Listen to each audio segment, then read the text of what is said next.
अस्सलामुअलैकुम दोस्तों अल्लाह पाक कुरान करीम में इरशाद फरमायो आहे कुल्लु नफ्सिन ज़ाइक़तुल मौत। हर साह वारी शइ खे मौत जो मज़ो चखणो आहे। ज़रूर हिकु न हिकु ॾींहुं हर इंसान जो मौत थियणो आहे। मौत बरहक आहे, मौत हर इंसान जो लिखियल आहे। दोस्तों असां पंहिंजी कहानी तरफ़ हलूं था, लेकिन सभ खां पहिरियों मां तव्हांखे इहो ॿुधाईंदो हलां त महिरबानी करे असांजे चैनल खे सब्सक्राइब कयो, लाइक कयो ऐं सपोर्ट कयो असांखे। दोस्तों असां अॼु कुझु अहिड़नि अदाकारनि जे लाइ ॻाल्हाईंदासीं जेके हिन फ़ानी दुनिया मां लाॾाणो करे विया आहिनि, बल्कि पत्थर दुनिया ड्रामे खां बाद में हू कंहिं ॿिनि ड्रामनि में जेके कुझु आहिनि नज़र आया आहिनि, पर ॿिया त पत्थर दुनिया ड्रामे खां पोइ वरी नज़र बि न आहिनि आया। सो अॼु अहिड़नि अदाकारनि जे लाइ असां बिल्कुलु अॼु ॻाल्हाईंदासीं, इन मौज़ूअ ते, इन टॉपिक ते ॻाल्हाईंदासीं हिन वीडियो में। दोस्तों सभ खां पहिरियों मां तव्हांखे अजू जे लाइ ॿुधाईंदुसि, जेको पत्थर दुनिया ड्रामे में जब्बार ऐं मजू जो भाउ हूंदो आहे, अजू। दोस्तों हीअ तमामु बहितरीन इंसान हुयो। इन पत्थर दुनिया ड्रामे में तक़रीबन 20 किस्तनि ताईं कमु कयो हूंदो, या मां चवां थो हिकु ॿ अॻिते हूंदा, कन्फर्म मूंखे न आहे। अजूअ जो असल नालो मूंखे ज़हन में हुयो, पर हिन टाइम थोरो विसरियल आहे, पर ज़ात जो हू लिगारी हुयो।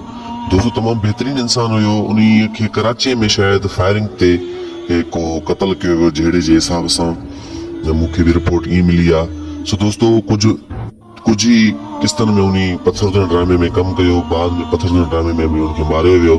सो ही हुयो अजू, जेको पत्थर दुनिया ड्रामे खां बाद में कंहिं बि ड्रामे में नज़र कोन आयो। दोस्तों हाणे असां ॻाल्हि कंदासीं शबीरा चन्ना उर्फ पत्थर दुनिया ड्रामे में कमु कंदड़ खैरा जे सिर ॾे ख़ैर हुजे। दोस्तों पत्थर दुनिया ड्रामे में तमामु घणी इनखे शोहरत मिली, खैरा जे सिर ॾे ख़ैर हुजे, जेका तमामु घणी तेज़ हूंदी आहे ॻाल्हाइण में। दोस्तों पत्थर दुनिया ड्रामे खां पोइ इन खोड़ सारा ड्रामा कया। आख़िरकार इन जो एक्सीडेंट कराचीअ में थियो हुयो।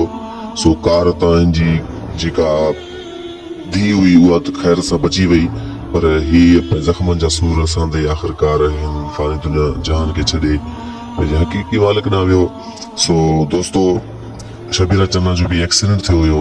हू पत्थर दुनिया ड्रामे खां पोइ खोड़ सारा ड्रामा कया, ऐं बाद में कंहिं ड्रामे शायदि तकरार में हलंदे हलंदे उनजो इंतकाल थी वियो, त उन खां बाद में जो को बि ॿियो ड्रामो न आयो। दोस्तों पत्थर दुनिया ड्रामे में मिठल ख़ान जो नौकर, ज़िम्मेदार मिठल ख़ान जो जेको नौकर हुयो, ज़मीननि खे संभालींदड़ कमदार नब्बू मीर मोहम्मद लाखो साहब, उनजो बि फौतगी थी चुकी आहे कुछ महीना कुछ साल पहिरियां। सो दोस्तों मीर मोहम्मद लाखो भी एक तमाम बेहतरीन आर्टिस्ट हुयो, एक्टर हुयो, अदाकार हुयो। पौड़ेब जी हालत में भी ड्रामा बेहतरीन कंदो हुयो। सो हू भी हिन दुनिया के छॾे करे हलियो वियो आहे। दोस्तों खैरा जो मुड़ुस परल, जेको पत्थर दुनिया ड्रामे में परल जे नाले सां मशहूर थियो हुयो, उनखे भी तमाम घणी शोहरत मिली हुई। दोस्तों हुआ भी तकरीबन कंहिं फिल्म जे पत्थर दुनिया ड्रामे खां बाद में कंहिं फिल्म जे दौरान उनजो हार्ट अटैक, दिल जो अटैक आयो, ऐं हू हिन दुनिया खे छॾे करे हमेशा जे लाइ हलियो वियो। फिल्म में उनजो जनाज़ो पढ़ियो वियो हुयो, ऐं फिल्म में उनखे मारे करे उनजो असल जनाज़ो ही फिल्म में ॾेखारियो वियो हुयो। दोस्तों तेज़ाब फिल्म हुयो मुंहिंजे ख्याल में, सो ज़हन में न आहे, शायदि तेज़ाब को ॿियो भी थी सघे थो, पर मुंहिंजे ख्याल में वो तेज़ाब हुयो, जंहिंमें वॾा वॾा अदाकार मच्चू, निसार शाह ऐं जब्बार जहिड़ा भी उन फिल्म में मौजूद हुया। मूसा खान और याया भुट्टो उन में भी हुयो। दोस्तों उनजो आख़िरी फिल्म ही तेज़ाब ही हुयो। दोस्तों हाणे असां ॻाल्हि कंदासीं जेको पत्थर दुनिया ड्रामे में हिकु विलेन जे किरदार सां सॼी दुनिया में मशहूर हुयो, मूसा खान जो वेर कारी हर ते पेर, जेको डायलॉग तमाम घणो मशहूर थियो पत्थर दुनिया ड्रामे में। दोस्तों मूसा खान उर्फ याया भुट्टो तमाम इन ड्रामे में अहिड़ो त किरदार अदा कयो जो हर माण्हू जे ज़ुबान ते, ॿारनि जे ज़ुबान ते भी इहो हुयो, मूसा खान जो वेर कारी हर ते पेर। दोस्तों मूसा खान भी इन दुनिया खे छॾे करे हलिया विया, पत्थर दुनिया ड्रामे खां पोइ घटि नज़र आया, छाकाणि त हुनखे भी हिकु अहिड़ी बीमारी वठी वई जंहिंजो इलाज अमूमन हूंदो त आहे, पर वस वारनि वटि हूंदो आहे। सो कैंसर जहिड़ी बीमारी में मुब्तला थी आख़िरकार हू ज़ख़्मनि जा सूर न सहंदे हिन दुनिया के छॾे करे हमेशा जे लाइ हलिया विया। सो मूसा खान बि हलिया विया आहिनि पत्थर। दोस्तों हाणे अचूं था असां पंहिंजे आख़िरी कहाणीअ तरफ़। आख़िरी शख़्स जंहिं शख़्सियत जे लाइ असां ॻाल्हाईंदासीं, असां वटि घटि अल्फाज़ आहिनि उन शख़्सियत जे लाइ।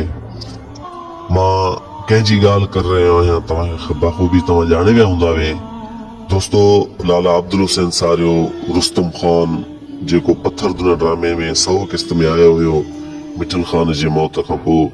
उन बेहतरीन हिकु अदाकारी कई पत्थर दुनिया ड्रामे में। दोस्तों तव्हांखे मां ॿुधाईंदो हलां त रुस्तम ख़ान जा अलाही केतिरा फिल्म आयल आहिनि, जीअं विछू, जियापे जो जंग ऐं ॿिया बि अलाही केतिरा आहिनि उन में। दोस्तों ज़हन में न आहिनि नाला फिल्मनि जा, सो तव्हां ॾिसी सघो था फिल्मूं, यूट्यूब ते सर्च करे सघो था। लाला अब्दुल हुसैन सारियो जे नाले सां फिल्मूं तव्हांखे जाम मिलंदियूं। हर फिल्म में उनजो फन पंहिंजो हुयो, किरदारु पंहिंजो हुयो ऐं किरदार में बाक़ाइदे वो घिरी वञी कमु कंदो हुयो, जीअं दोस्तनि खे ख़बर पवंदी त वाकई यार अदाकार हीअं हूंदा आहिनि। दोस्तों अब्दुल हुसैन सारियो खे बि हिकु कैंसर जहिड़ी बीमारी वटि करे वई। आख़िरकार हू इलाज जे लाइ तमामु घणो ख़र्चो कयो, भॻो, पंहिंजा घर वेचिया, ज़मीनूं वेचियूं। पर दोस्तों चवंदा आहिनि त इंसान पंहिंजी कोशिश करे, पर आहे उन रब जे हथ में, जंहिंखे जीआरे जंहिंखे मारे। आख़िरकार लाला अब्दुल हुसैन सारियो रुस्तम ख़ान बि ज़ख़्मनि जा सूर नसंदे हिन दुनिया खे छॾे करे हमेशह जे लाइ पंहिंजे हक़ीक़ी मालिक सां वञी मिलिया। ऐं पत्थर दुनिया ड्रामे जे विच ते ई तक़रीबन हू छॾे करे हलिया विया हुया। पत्थर दुनिया ड्रामो कंप्लीट बि न करे सघिया, छाकाणि त उनखे तमामु घणी तकलीफ़ थी चुकी हुई इन ड्रामे जे दौरान। सो दोस्तों अॼु जी कहाणी जा जेके कुझु असां खणी आयासीं अदाकारनि जा, सो इहे हुया। अदाकार ॿिया बि जाम आहिनि जेके फौत थी चुका आहिनि, पर असांखे जेके हथ आया मौज़ू, जेके बि दोस्त असांखे कमेंटो कनि पिया कुझु माण्हुनि जे लाइ, जीअं रुस्तम ख़ान, हिकु ॿ ॿिया बि हुया। सो इंशाल्लाह नेक्स्ट वीडियो में असां ज़रूरु ॻाल्हाईंदासीं। सो असांजे चैनल खे सब्सक्राइब कयो, लाइक कयो, वॾी महिरबानी दोस्तों।